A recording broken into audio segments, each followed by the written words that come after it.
Veterans Affairs Canada defines a veteran as, quote, any former member of the Canadian Armed Forces who successfully underwent basic training and is honorably discharged, unquote. Canadian veterans are a diverse group of individuals who served in one of the three branches of the Canadian Armed Forces: the Royal Canadian Navy, the Canadian Army, and the Royal Canadian Air Force.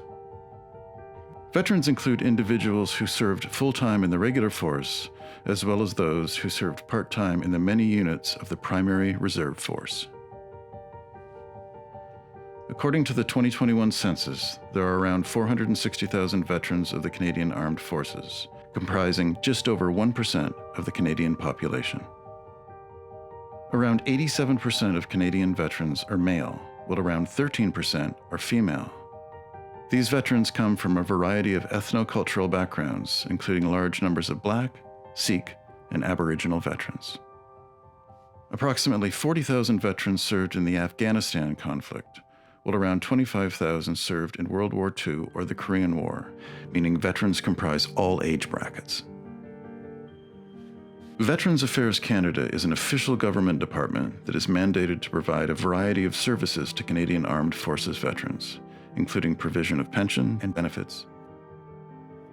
Additionally, there are several national-level organizations aimed to help and represent veterans, such as the Royal Canadian Legion, Wounded Warriors Canada, and Vets Canada. Veterans also gather together regularly in various different local support organizations, including regimental associations, motorcycle clubs, and peer support groups. About 5,000 people leave the Canadian Armed Forces annually, meaning that substantial numbers of individuals are experiencing the transition at any one time. A recent survey notes that around 25% reported a difficult transition, including chronic health issues, loneliness, and low income, but around 62% of veterans reported an easy transition.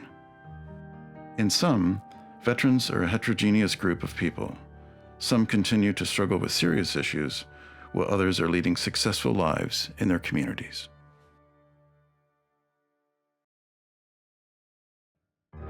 Many Canadian veterans are living a healthy and well-adjusted life in the community. Indeed, a large-scale survey of veteran mental health indicated that the majority of veterans rated their own mental health as very good or excellent. However, research indicates that veterans experience elevated rates of certain adverse health outcomes, including post-traumatic stress disorder, chronic pain, and suicide.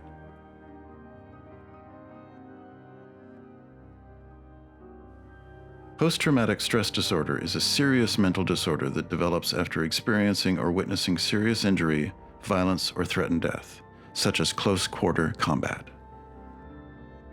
The traumatic exposure may have occurred recently or many years before, and can be a one-off event or repeated exposure to several different events. Symptoms include flashbacks, nightmares, avoidance, hyperarousal, and insomnia. This can severely limit daily functioning and negatively impact interpersonal relationships. A large-scale survey revealed that 13% of regular force Canadian veterans had been diagnosed with PTSD, compared to 1% of the adult Canadian population. There are numerous effective interventions for PTSD, including talking therapies such as cognitive behavioral therapy, mind-body approaches such as yoga, and medication. Studies indicate that up to 75% of veterans with PTSD make clinically significant improvements and a stable recovery when given the right services and supports. Chronic pain is defined as persistent pain that lasts longer than 3 months and negatively interferes with daily functioning. A recent study estimates that between 41% and 64% of veterans experience chronic pain. This rate is around 2 to 3 times higher than the Canadian adult population. Chronic pain in veterans can derive from acute injuries incurred in theaters of war or during training and military exercises, as well as gradual wear and tear from repeated and grueling tasks.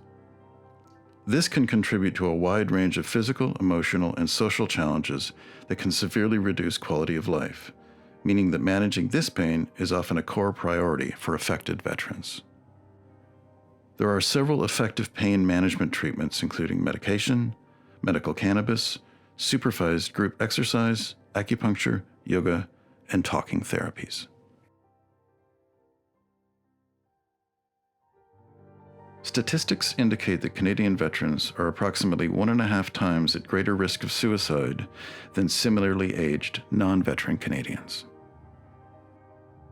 But serving military tend to have similar rates of suicide as the general population, meaning that common issues experienced by veterans may contribute to suicidality. This can include dealing with untreated operational stress injuries, such as post-traumatic stress disorder or chronic pain, as well as societal challenges such as unemployment or loneliness. There are several effective suicide prevention interventions, including psychoeducational therapies, crisis response planning, medication, and dedicated helplines. Veteran peer support programs can be very helpful in reducing suicidality and improving veteran mental health, including programs such as the Canadian Veterans Transition Network.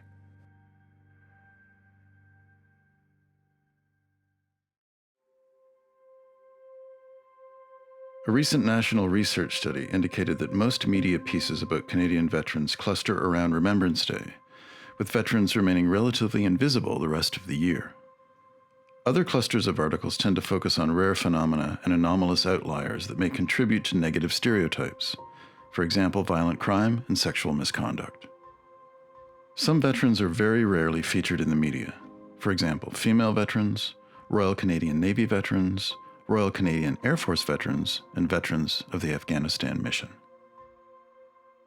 A recent study indicates that the Canadian media tend to portray veterans with PTSD in a skewed and sometimes stigmatizing manner. For example, danger, violence, and criminality is a theme in over 60% of articles about veterans mentioning PTSD.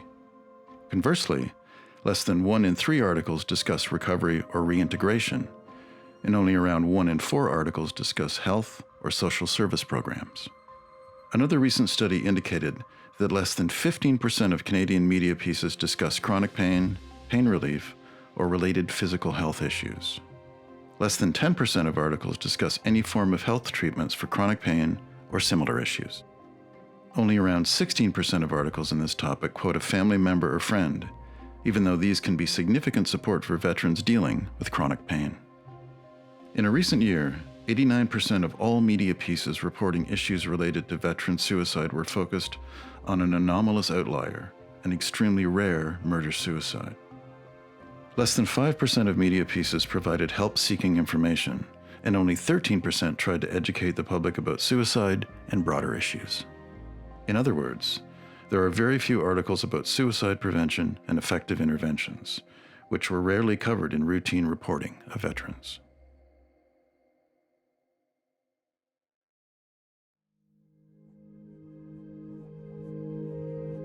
There are several things that journalists can do to report veterans in a fair, balanced, and accurate manner. Here are some tips that might help. Remember that veterans are a highly heterogeneous group of people, and many are leading successful lives, acting as role models in their communities. Try and report this when you can. Try to report veterans and their experiences outside of anomalous events and newsworthy clusters, especially focusing on successful reintegration and community contributions. Seek and include remarks and quotes from veterans in any piece about veterans, as this can better humanize and contextualize the story. Source quotations from experts if appropriate, as this can increase understanding of wider issues and can also enhance the overall credibility of the content being discussed. Obtain and include a quote from a family member or friend if appropriate, as this can further illuminate supports and challenges faced by veterans and their families. Discuss health, educational, and social programs that can help veterans, as this can raise awareness for veterans, their families, service providers, and society as a whole. Report successful treatments, available interventions, and other services and supports when discussing PTSD, chronic pain, and suicidality among veterans. Include help-seeking resources, such as a helpline number or online resource in any piece mentioning suicide, PTSD, or chronic pain. Create content related to mastery of crises, resilience in adversity, and messages of hope with regards to mental and physical health issues, as these are associated with recovery. Document suicide prevention, helpful resources, and broader social issues in relation to veteran suicide, as these can educate and inform.